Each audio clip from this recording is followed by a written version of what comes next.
What's going on, guys? Welcome to the video. This is actually going to be episode 0 of the off-season series. So I wanted to create a little intro where I explain kind of like what the plan is going forward, who I am if you're unfamiliar with me and my story, what the whole idea behind the off-season series is, and just what the workout's going to be like, etc. So you can really have a good background, like knowledge of everything. So first of all, I'm going to ask a favor of you guys. If you guys like this series and you are liking the content that's being put out and you're just like a fan of what's going on, I'd really appreciate it if you just like this video and like the videos in this series going forward. The more likes the videos get, YouTube has that algorithm to promote it more across YouTube.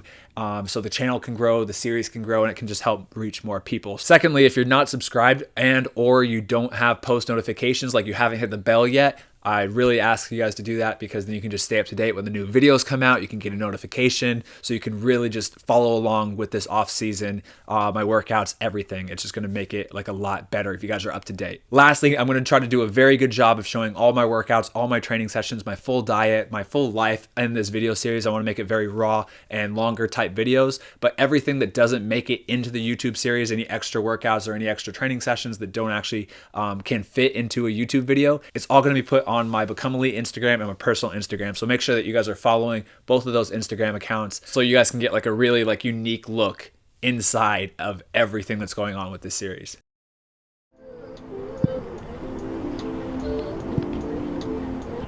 So just coming up to... I got this drill from Paris. Oh, Paris and Colin, yeah. They said they do this in Croatia all the time. So who am I? My name is Matt Sheldon. I'm a 26-year-old professional soccer player from Portland, Oregon. I played all positions across the field, but mainly in high school, college, etc. I pretty much played forward or right winger. And then as I progressed into the professional game, I moved back to right mid and then eventually to right back. So now I'm playing right back at this stage of my career. So growing up in Portland, Oregon, I played soccer starting at age 5, but I never really came from a soccer family. It was more of a basketball family.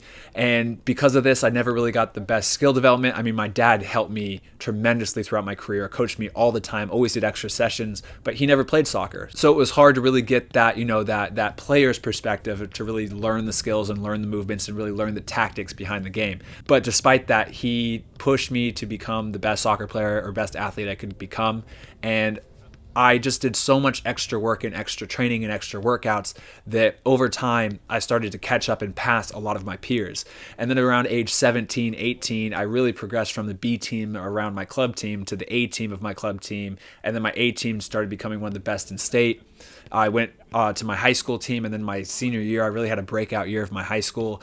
I scored, 13 goals and a couple assists, and I kind of finally, in my first time in my career, got some recognition. I was never on Development Academy. I was never on ODP. I never was on the national team. I was just kind of an under the radar kid who finally had some success at 17, 18 years old.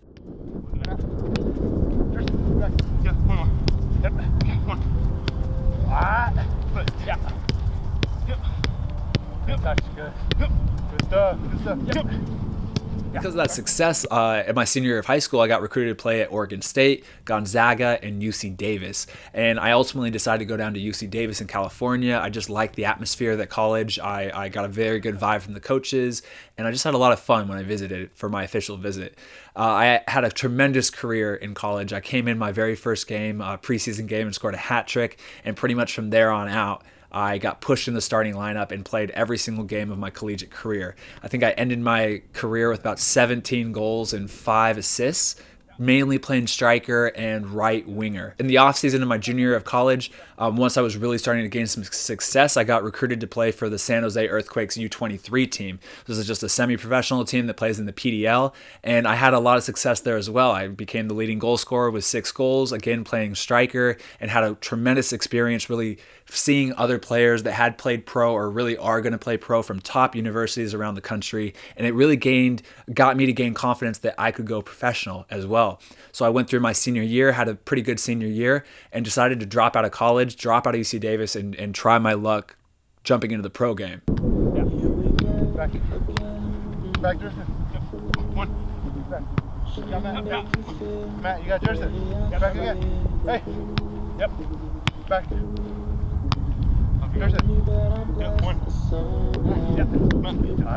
That was a hard decision. I mean, I have a very supportive family that supported that decision, a very supportive girlfriend and her family that supported that, but it was a little nerve-wracking that I was putting a lot of stuff on the line to chase after this dream. The MLS draft was just after the end of the collegiate season. I wasn't drafted. I wasn't expecting to, but there was still some hope that maybe I'd go in the 3rd or 4th round in the supplemental draft. I wasn't drafted though, and kind of through talks with some agents and some scouts, I got in contact with a team over in Iceland. This was in February of 2015. I went over to Iceland, had for my first professional trial in the 2nd division with Throtter Reykjavik, and just didn't do very well. But it was a great learning experience. I learned from it, developed from it, and came back after a few weeks really having a lot more confidence that, look, I can play at this level. I just was nervous. After the trial at Throtter, I went over to Canada with the Vancouver Whitecaps 2, where I was actually selected to join preseason with them from an open trial that I just did. And even though I was only there for a few days, after a few days, they went from a 33-man roster down to a 15-man roster. Again, I gained a lot of insight into the professional preseason. I was training with these guys. I was fitting in and actually having some success. So again, it just raised my confidence that I can play professional. I could play at this level. Again, another touch or no touch? Yeah, let's do that. I like that. Yeah, I like that one too. Yeah, so 2 touch again on the back? Yeah. Okay. So 3 passes in total on each side.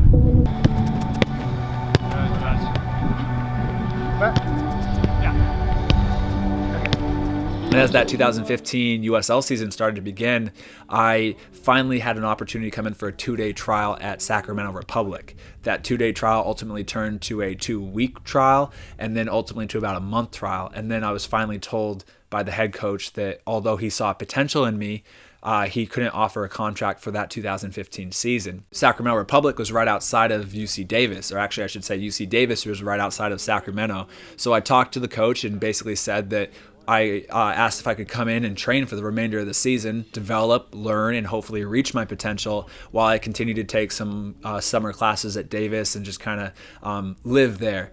And he said yes, and he gave me that opportunity to train and learn. And throughout that season with Sacramento Republic and under Preki, I developed and learned so much about the game, and I got to see and explore myself what I was weak at. And then outside of the trainings, I really worked on that. It was my first touch, my technical skills, fundamentals of the game that I thought I was good at in college. But then when finally playing at the professional level, I realized that I wasn't at like a proficient level to really play pro. Good.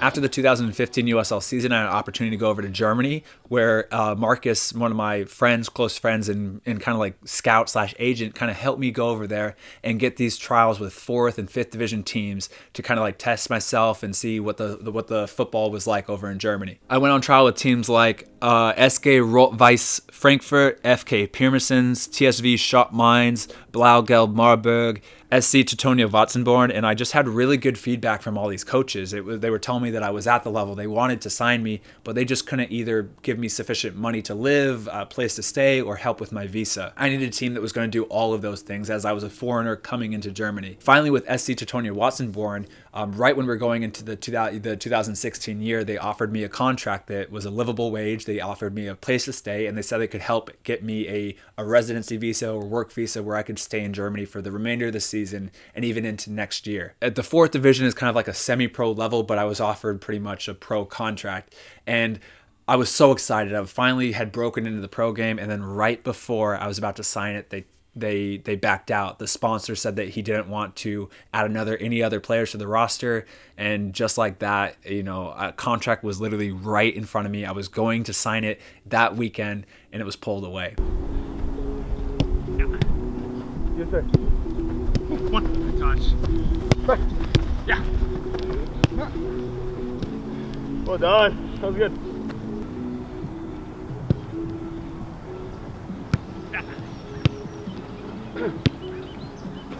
Yeah, one. Yeah. Well done. There we go. Good touch, Matt. Yeah. Yeah, one ping. The head coach was very empathetic towards me, and he knew that he wanted me for the next season. So what he did is he set me up with a 6th division team called SK Kinzenbach, where they could offer me housing and help with the visa as well, and offer me a decent contract where I could play and train there and finish out the last part of that 2016 season, so I could then stay in Germany and then join the 4th division SC Teutonia Watzenborn that next season, this 2016 to 2017 season. I had a tremendous time with SK Kinzenbach. I learned so much about the game playing in Germany. It's just different over there. They're so tactical and technical, and it's sharp and fast, and less about athletics and more about playing the game. And I developed so much as a player. And I took so much with me that I had so much more confidence going into any trial coming up. And in fact, at the end of the season, I had an amazing opportunity to go to Orange County, which is the Orange County Blues, and now called Orange County Soccer Club, that plays in the USL, which at that time was in the 3rd division in a fully professional league. So I jumped at the opportunity. I left Germany to go straight over to Orange County in about June of 2016. And in about a week, I just had an amazing trial. I felt like I was on a new level. I felt like my touch was better. My soccer skills were so much better. I learned so much. And I continued to take away that American style of fast and athletic, and combine that with that technical, tactical stuff that I learned at Sacramento Republic and over in Germany.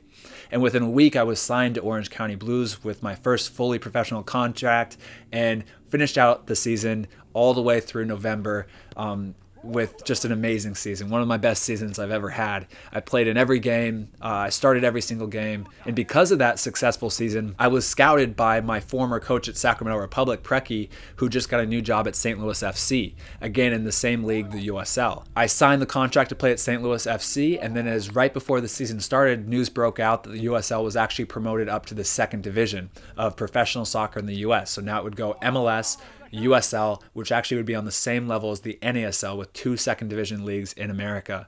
So now I was a 2nd division professional soccer player in America, which I just still couldn't believe at the time. Oh! Yes! Oh, shit. Unfortunately, during the 2017 USL season with St. Louis, I had a lot of injuries. I dislocated my toe, had some ankle sprains that weren't serious, but just put me off my groove, had a minor concussion, and then ended up tearing my lower abdominals and left adductor where it combined there. And that injury put me out for the rest of the 2017 season from July all the way through October. I still was able to play in about 12 games and had an assist, got my first professional assist, and had amazing experiences like playing in FC Cincinnati in front of 25,000 people, being able to mark Kaká in a preseason friendly against Orlando City, and just play every home game in front of 4,000 to 5,000 fans with amazing support section with drums going in a crazy atmosphere, as well as just amazing facilities at St. Louis in general. I had an amazing time there, met some amazing people, and just was very fortunate about that entire setup. Unfortunately, the injuries definitely didn't let me have the best season. No thighs and no head. So just chest and feet.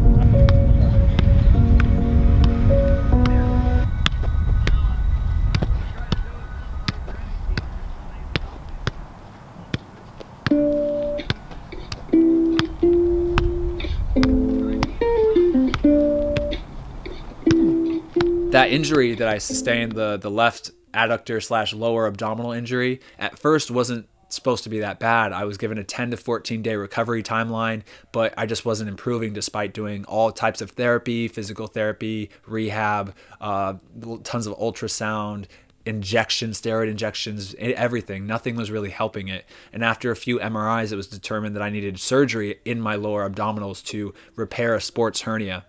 I got that surgery in October, and basically I was fortunate enough to be able to come back before the 2018 USL season and be able to be 100% before the start of the season. So I put all my effort into coming back sharp and returning so I'd be 100% healthy before the preseason would start in case any trials would pop up or anything. But as I started to progress with my rehab back into sprinting, I still had a terrible pain in my left adductor that made it impossible to do anything faster than a jog. After a lot of fight with some workman's comp and some doctors, I got some more MRIs and they said that I needed another surgery in my left adductor. And that kind of crushed me because I went from thinking I was going to be able to be ready for the 2018 USL season to now I'm going to be injured all the way until May or June. I had some preseason invites into some teams, but after they realized that I needed that surgery, it was all the offers were rescinded and they moved on to new players. It was a business and it was unfortunate that that's how it works, but it has to work that way. No one's going to wait for me to come back from an injury when there's healthy players that are just as good. I just finished up session right here with Jerson and Jesus. I want to talk to these guys so they can share a little bit of their story, what's going on. But we'll start with Jesus. All right, so bro, last time we were here, Jerson, were you on the video last time? No, I wasn't here. Okay, yeah. So we came out here and bro, that was like 2 years ago in last 2017 or 2016 off season. Yeah. And so right at that video, I watched that video, you were just leaving for Thailand. So pick it up, you just were going to go leave for Thailand. What happened? I was going to Thailand, and then I ended up going to Thailand. They offered me a contract down there, and then I also had an offer from Honduras. So I ended up going down to Honduras and doing my luck down there with a team called Real Sociedad. And I was there for about 6 months. Team got relegated, and then I ended up with Matt back at Tulsa. We were training with the USO team, and yeah, that's where I saw him again. Now we're out here grinding, seeing what the future holds for us. And what did you think of Thailand versus, because you had a good contract offer in Thailand, and you were over there, good setup. You showed me some pictures of it. It looked pretty sick, but then like you were just about ready, but then at the last minute you chose to go to Honduras. Like, why? What was your thought process behind that? Why? I want to like set up my future. I'm thinking more like footballistically, like trying to become a better player. And Thailand financially, they have better living. You know, it's a third world country. Honduras is like, it's not for everyone, and but like you gotta sacrifice to get to different levels. And I tried it. I tried my luck, and things didn't go that well. Yeah, man, we'll see what the future holds for us. Yeah. We'll see and we got here at 7 a.m. and you and Jerson had already done a weightlifting session before, huh? And then Jerson, bro, so you weren't on the video last time, but you're Jesus' brother. Yeah, I want to get over here with the good son. Cool. All right, yeah, so just bring me like what are you doing? Like how's it going? Like everything, where are you playing it at? Well, I mean, I started off just like Jesus, grinding, kind of just you and Jesus grinding, picking up the levels, and you kind of learn that the craft kind of picks up on its own as you're doing it, and then play PDL and Seawolves down in Seattle. So I started off at Clark College, and then from Clark I went to Seawolves, and that's when I started realizing that like there was levels to this game. So then I went to Seawolves, and then the team ended up separating, so I had 2 games there, and then come down here to Portland. Then I had like the Spartan program. Back in the day when I thought it was hot stuff, but I really wasn't. Isn't that funny? Don't ever think that, guys. Bro, you'll be like 18, 19, thinking that you got it all under control. Then people start showing you levels, and people are way better than you, and you want to hang out with the top dogs, and you really can't because you can't keep up. So all that, it's this individual stuff that's what really makes you keep up with the big dogs. So, so I went there. That it was Clark, Seawolves, and then I ended up playing with Spartans. That didn't really work out for me. The coaching methods were different, and it wasn't really a learning opportunity. It was more like go kick around type of thing. OPSL, you've heard of it. And then I ended up just kind of working. And I worked for 2 years straight with Jesus. He's the main dog. And then I ended up going to Honduras, played there for a full season, second division, came back, and then I was in Houston playing NPSL, got back to Portland, and just been working. I know that opportunity is going to come, but out of the country has been like a difficult for me, but the opportunity is going to come, and I'm just staying ready. I mean, I feel like I'm keeping up with you guys, so I feel kind of solid. You look sharp, bro. I just want to send a message out to everyone who's watching, man, because I remember 2 years ago when Matt was here, I was like, man, he's going USL, man. That's my dream, And then funny, 2 years later, I'm sitting next to him, to other like players that are playing with the Canada national team, Salvador national team, and I'm like right there with them, you know what I'm saying? Like, but all this here, like waking up at 4 in the morning, grinding, like when you think nothing's gonna happen, it all adds up to like now, if I put myself, the player I was, if I try and just go into the USL, like it wouldn't have worked. I wouldn't been good enough, And now like all the grind that I've been doing, it just adds up. There's better things coming, and who knows like where I'll be and where we'll be in like the next 2 years, Yeah. So to everyone grinding and keep doing your thing, man. Don't listen to the haters, because that's always there, man. Even about Matt, even about Messi, man. They'll talk about everyone, bro. Yeah. Like, we were just having this conversation earlier in the car, because you know how you had your injury. And it's like because he was telling me that you were showing raw footage about like how it was being injured and people telling you these things, and like me and Jesus were like, bro, people want to be there but they can't be there, and so they're just kind of bashing you, and like even when you're on their TV screens, they're gonna be like, oh, he sucks, but they really want to be in your position. You know what I'm saying? Yeah. So it's always about wanting to prosper, but like the people that are really talking about you, like they want to be in your shoes, It's Jesus' birthday today, just turned 23. Yes, sir. And so, bro, it's crazy that you woke up at, what time did you wake up this morning? I woke up, is it 3:45? 3:45. 3:45. 3:45. You woke up 3:45. Yeah. Went to the gym, did a full mobility session from like your program, right? Yeah. Your Match Fit Conditioning. Shout out to Match Fit Conditioning. Yeah, he's got some good stuff. And then you came straight over here, and you worked at the field, and now you guys are gonna hang out and you work at your dad's shop or something. Yeah. That's crazy. That's awesome. Like that's it, sick. Man. Most people won't do that on their birthday. No, man. That's nuts.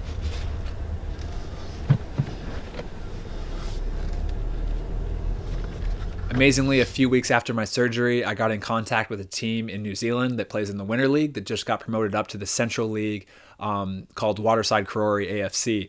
And Waterside Karori offered me a contract to come down there and play for the team with a host family and experience a new country and push myself outside my comfort zone, and also allow for myself to come back from this injury.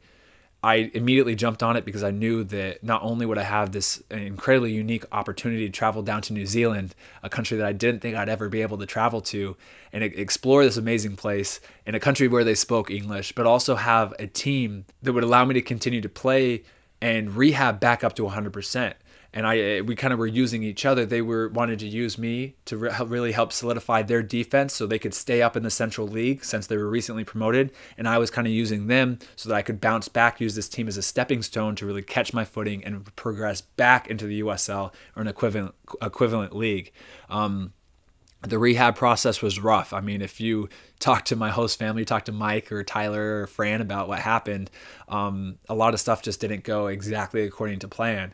It was a lot. It took longer. I felt weird twinges and pains. I rolled my ankle, and just it was frustrating. But the team and the managers and the coaching staff allowed me to really do everything I needed. And with the help of the physio Tim Dallman down there, I really was finally being able to come back to a place where I could play 90 minutes without much pain at all. And towards the very end of the season, I was feeling better than I had in a long, long time. Waterside Karori ended up not getting relegated, which was amazing. That was a mission accomplished. And after the season, I flew back to America, where I tried to enter into some sort of USL team to go for a trial and just train with, so I could get back into that fully professional environment and get back to see and test myself if I was able to play again at the USL level after being out for so long. Right when I was coming back, I think I really felt 100%. Right at the end of August, I was feeling 100% again for the first time in over a year. And once you've been injured for that long, you definitely don't take being healthy for granted ever again. I pushed my training to the next level. I didn't stop. I continued to stay fit just in case another opportunity was going to present itself. And right at the beginning or middle of September, an opportunity with the Tulsa Roughnecks kind of popped up through Ivan Mirkovich, one of my teammates at St. Louis and Orange County. And I went over there and was able to train with the team for what seemed like a week, which turned into 2 weeks and then turned into the remainder of the season. At the trial there, I met some amazing people. I had an amazing time with some amazing facilities you guys have seen in some of the previous videos. But most importantly, I was able to prove to myself, prove to my body, and just prove it that I could play at that level again. And that was so important. So now heading into this 2018 offseason and about to enter the 2019 season, I'm very confident and hopeful not only about my body, but for opportunities to come up. I'm still not signed anywhere yet. I'm definitely been in contact with a few teams, but we'll see. We'll see, and I'll keep you guys updated every step of the way, but right now it's finally going into a very important part where I need to stay healthy, but yet continue to improve and develop so I can be ready for this 2019 season. Now, as far as the actual training goes, I'm going to be training a lot on my own just because it is hard to find professionals in wherever area you are. When I train on my own, I always work on my weaknesses. I like to work on areas of my game that I think that I really need to improve. That's kind of how I've always been. And right now, that's still kind of distribution of the ball, passing, first touch, kind of stuff like that. I feel like although those have improved tremendously from when I really started working on them back at 18 years old, they still tend to be one of my weaker points in my game, where my athleticism, speed, work rate, and dribbling tend to be more of my strengths. Anytime there's an opportunity to train with other professionals, or anytime there's an opportunity to get some pickup games with high-level players, I'm going to jump at that opportunity. So I'm really excited to kind of see what's going to happen. I definitely have been reaching out to some players down in areas that I'm going to be, mainly San Diego, that I can train with and really get some stuff and some drills in, because there are drills that you can really only do with other people. It's hard to do everything just by yourself. In terms of my gym routine, if you guys watched the 2016 Offseason Series, I focused on a strength building 5x5 program. And I think that although that helped me develop a tremendous strength, power, explosion, and I felt more athletic and strong than I ever have in my entire life, I do think that at that stage of my career, being 24 and that being my strength, that I didn't need to focus on that as much, especially putting my body under that much stress, and just it was taxing on a lot of my tendons and ligaments and body. And although I don't know if that's exactly why I had a lot of injuries in the 2017 season, I think it definitely contributed. So for this offseason, my main goal is to prevent injuries. I'm going to be doing a lot of prehab stuff, exercises to really balance out my body, functional movement so that it replicates real game movements, and so it's not as taxing or as heavy weight on my joints and ligaments. I'm 26, I'll be 27 in the 2019 season, so my focus is not on developing more speed or power or explosion. It's about extending my career, prolonging how long I can play, and just not having any stupid injury. All the cardio that I'll be doing up until December is all going to be done with the ball on the field.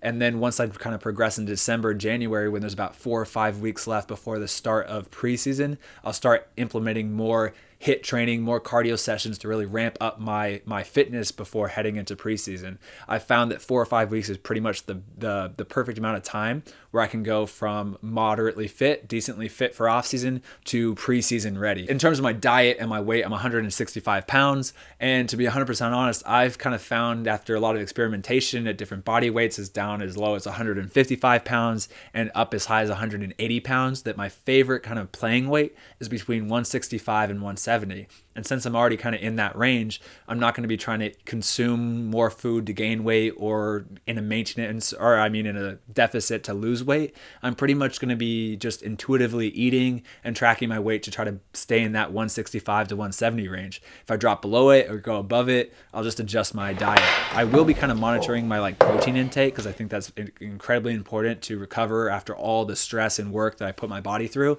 So I definitely will be kind of following the protein. But other than that, it's not going to be as strict as other times. Obviously, with this vlog and my Instagram, I'm going to be documenting almost everything I do. It's become almost a lifestyle for me to film or record some sort of workout or training session almost every day, or rehab session. But I will be also creating a full program of everything I do day by day by day. And at the end of the series, end of the off season, I'll put it online for sale, so that you can actually buy and see my every single workout, rehab, everything that I do the entire off season. I think that's going to be really, really helpful, not just to copy, but just to learn and read and kind of see what I do and what I like to do during off season.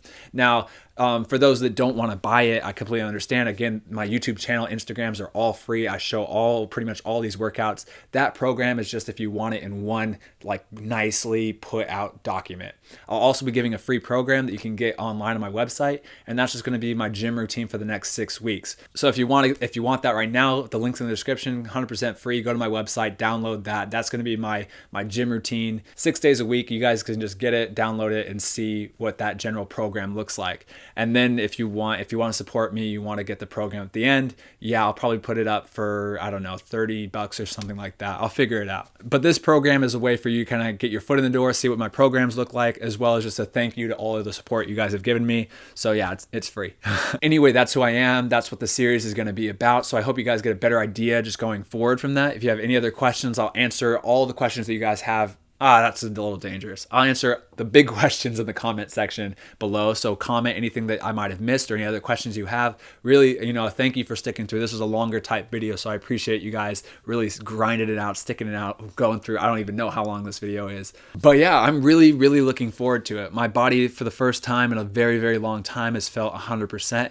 I'm really excited to carefully push it forward in intensity and try to bring everything up to the next level and hopefully train smarter. I'm really looking forward to making the best videos with the best content as often as I can and just documenting this journey, because I felt like the last off-season series in 2016 got some tremendous reviews, and that's a lot of you guys' favorite thing that I've done on this channel. So this is the episode 0 of the off-season series. The next video you watch will be episode 1. I'm incredibly excited. I've said this so many times, but I really, really am. And if you guys are excited, again, I really appreciate it if you hit the like button, subscribe, turn on post notifications or the bell icon, just so that you can stay up to date and this can grow and grow and grow and reach more and more people. Okay, cool beans. I'll catch you guys on the flippity flop.